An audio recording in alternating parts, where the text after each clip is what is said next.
ए संसार रे दुईटा जिनिस मनीष को बांधि थाए। प्रथम है प्रेय। प्रेय प्रेय माने प्रिय वस्तु। द्वितीय है श्रेय। श्रेय श्रेय माने श्रेष्ठ वस्तु।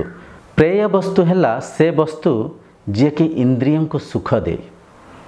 इंद्रियर सुखर वस्तु ये संसार रे जहाँ भी इंद्रिय द्वारा हमको सुख मिलुची ये संपूर्ण वस्तु पदार्थ को आमे प्रेय वस्तु रूप में देखुचे। सी आम प्रिय सी वस्तु सदाल तांको द्वारा इंद्रिय को बांधिया चेष्टा करुथांती।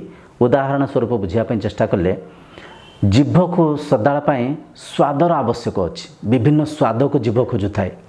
आखि विभिन्न दृश्य बंधन रे बांधि ही जाऊँ। विभिन्न दृश्य को देखा चेष्टा करुए। कान विभिन्न श्रवणानुभूति की नवापाई श्रवणानुभूति द्वारा सुख को खोजु थाए। कान शरीर विभिन्न स्पर्शानुभूति द्वारा सुखर व्याकुलतार थाए। इंद्रिय को जेते प्रेय वस्तु दबा सेते इंद्रियंकर आधीन रे आमे ही जिबा। इंद्रियंकर दास पलटि जिबा।